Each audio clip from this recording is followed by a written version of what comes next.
మీ business ఏదైనా మీ ఊర్లో promotion చేయాలంటే అది సుమన్ టీవీతోనే సాధ్యం. ఇప్పుడే సంప్రదించండి.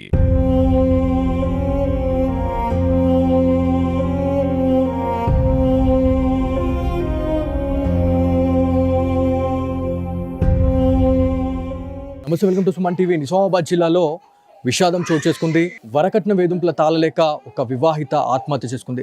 సో వివాహిత అనకముందు మనం ఒక జానపద కళాకారిని అని చెప్పుకోవాలా. నిజామాబాద్ ముద్దుబిడ్డ తను. సో తెలంగాణ మంగ్లీ అనే ఒక పేరు కూడా సంపాదించుకుంది నిజామాబాద్ శృతి. సో జానపద కళాకారినిగా ఎన్నో స్టేజ్ల పైన ఎంతో మంది దగ్గరికి వెళ్ళి తను జానపదాలు పాడడం జరిగింది. మంచి అంటే తక్కువ టైంలోనే తను ఒక ఉన్నత శిఖరాన్ని కూడా అధిగమించింది. సో ఈ మధ్య కాలంలో సోషల్ మీడియా ప్రభావంతో తను ఒక వ్యక్తిని అయితే మనవాడడం జరిగింది. అసలు ఏం జరిగింది అనే దానిపైన అయితే మనతో మాట్లాడడానికైతే తల్లిదండ్రులు ఉన్నారు. అంటే ఒక 20 రోజులు కాకముందే ఇవాళ శృతి చనిపోయింది. సో అసలు అక్కడ ఏం జరిగింది? వరకట్న వేధింపులే ఇవాళ దీనికి ఈ హత్యకు కారణంగా మనకు తెలుస్తూ ఉంది. ఇది హత్యనా లేకపోతే ఆత్మహత్యనా అనే దానిపైన అయితే మనతో మాట్లాడడానికి శృతి వాళ్ళ మదర్ ఉన్నారు. ఒకసారి వారితో మాట్లాడడం. అమ్మ, మీరు చెప్పండి, మీకు శృతి ఒక 1 వీక్ బ్యాక్, ఒక 5 రోజుల కిందనే కాల్ చేసి మాట్లాడిందని చెప్పేసి చెప్తా ఉన్నారు. ఏం జరిగిందమ్మా? అసలు ఎట్లా ఉంటుండే శృతి? ఎట్లా ఉంటుండే? ఉంటుండే శృతిని ఏం పెట్టిండో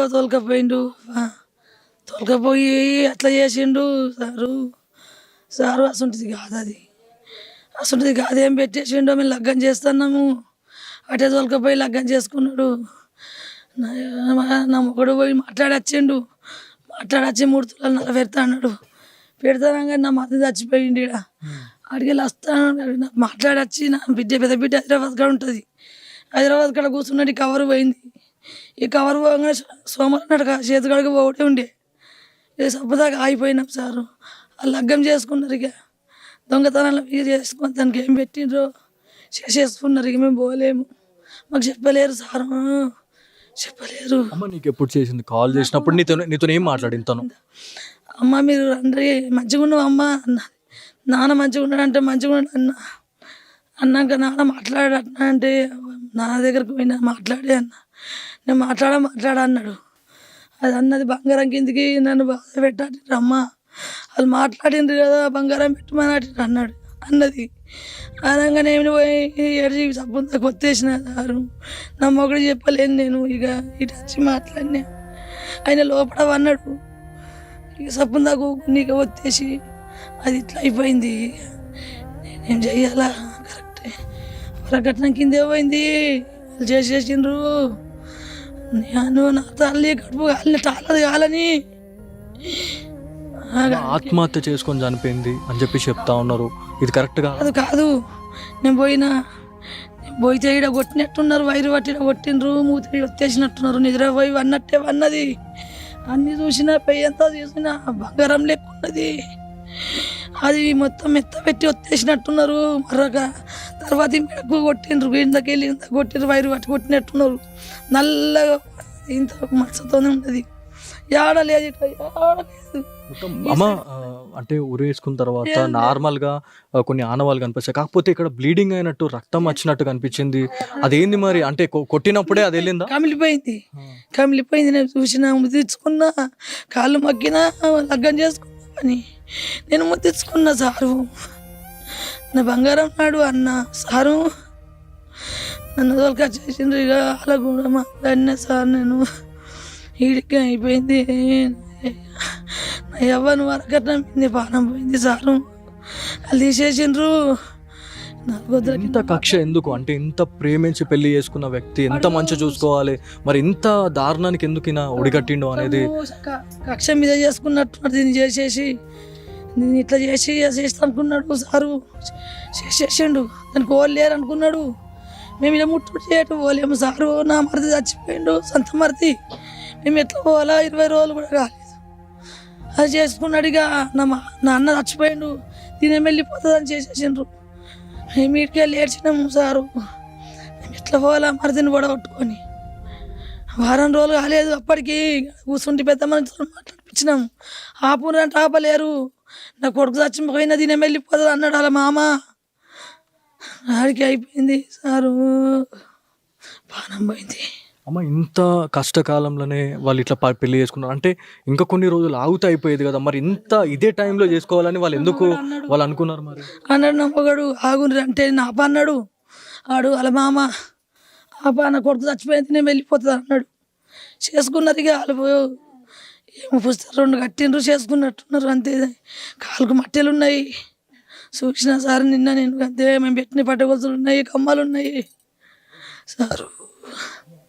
ఆడ పుస్తకాలు కట్టిండుగా మట్టెలు పెట్టిండు సారు. చూసిన నా బంగారు తల్లి మెరుస్తున్నది సారు. సారు సారు సారు నిన్న 12 గంటల నుంచి నేను ఊరికి మా అక్క బిడ్డ తొలకపోతుంది అంటే వెళ్ళినాము సారు. ఈయన్నే బస్తా పెట్టినా సారు. పతిష చచ్చిపోయింది అన్నాడు. ఈయన్నే బొర్రి బొర్రి బొర్రి పైన వాళ్ళు కారు మీద వేసుకొని పోయిండ్రు. ఇక 4 కార్లు వచ్చినాయి, 4 కార్లు వచ్చినాయి, 5 కార్లు వచ్చినాయి. వాళ్ళు పారిపోయినరు, లేరు. లోపటేసి తాళం వేసిండ్రు. నా బిడ్డ ఏదని నేను పోయినా సారు. పోయేటోళ్ళకి తాళం వేసేసిండ్రు, తన దగ్గర వాళ్ళు లేరు, వాళ్ళు పారిపోయినరు. వాళ్ళు ఎవరిని మీరు చూడలేదమ్మా? అంటే వాళ్ళు ఎంత అంటే ఒకవేళ తప్పు చేయకపోతే వాళ్ళు ఇవాళ సాగు కూడా వచ్చేవాళ్ళు. మరి ఎందుకు వీళ్ళు ఇంత దొంగలాగా వీళ్ళు ఇలా దాక్కునే పరిస్థితి ఎందుకు వచ్చింది? పెట్టింది సారు అని ఫోన్లో చూపెట్టి చేసుకుంటాను అలా చేస్తా అన్నాడు. ఇంకొక లగ్గం చేసినా ఏం చేస్తుంది అనుకొని చేస్తా అన్నాడు సారు. చేస్తాని ఒప్పుకొని వచ్చిండు. నా మరద చచ్చిపోయిండు. ఏం చెయ్యాల సారు? ధనము సారు, ధనము నీ మీద మగోడు అనుకున్నాం సారు.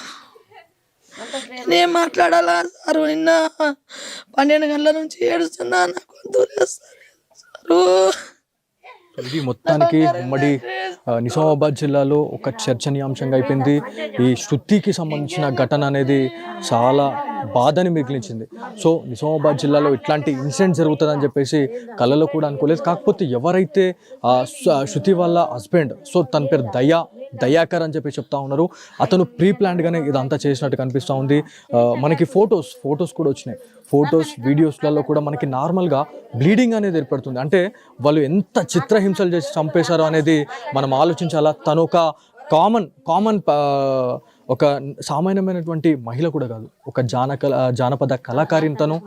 తనకంటూ ఒక పేరు సోషల్ మీడియాలో, తనకంటూ ఒక ఫ్యాన్ పేజ్ ఉందండి. సో అట్లాంటి మహిళని వల్ల అతి దారుణంగా గొంతు నిలిమి చంపేసారు, ఇంత చేసిరు అంటే ఒకసారి ఆలోచించండి. తెలంగాణలో అసలు లా అండ్ ఆర్డర్ అనేది అసలు ఏ విధంగా నడుస్తూ ఉంది అంటే మహిళల పైన ఇట్లాంటి అఘాయిత్యాలు కావచ్చు, లేకపోతే ఇట్లాంటి ఇన్సిడెంట్లు జరిగితే ఎన్నో చట్టాలు ఉన్నాయండి. సో అభయ కావచ్చు, లేకపోతే ఎన్నో ఉన్నాయి. మరి ఇవన్నీ జరిగినా కూడా ఇట్లాంటి లా అనేది ఉన్నా కూడా ఇవాళ ఇంత దారుణానికి ఒడుగడుతున్నారు అంటే ఒకసారి ఆలోచించండి. మరి దీనిపైన తెలంగాణ సర్కార్, ఎవరైతే మనకి రేవంత్ రెడ్డి సర్కార్ ఎలాంటి చర్యలు తీసుకోబోతా ఉంది అనే దానిపైన అయితే చాలామంది వేచి చూస్తూ ఉన్నారు. ఇంకోటి ఏంటంటే శృతిది సగం జీవితం అనేది జానపద గేయాల్లోనే పోయింది, జానపద కళాకారులతోనే పోయింది. సో ఒక ఎలక్షన్ వచ్చిందంటే ఒక ఎమ్మెల్యే ఎవరైతే మనకి కంటెస్టెంట్ ఉంటారో ప్రతి ఒక్కరు కూడా శృతి గడప తట్టాల్సిందే. సో శృతి ఉంది అంటే ఖచ్చితంగా ఆ ఎమ్మెల్యే గెలవాల్సిందే. సో ఎన్నిసార్లు గెలిచిరు అనేది పక్కన పెడితే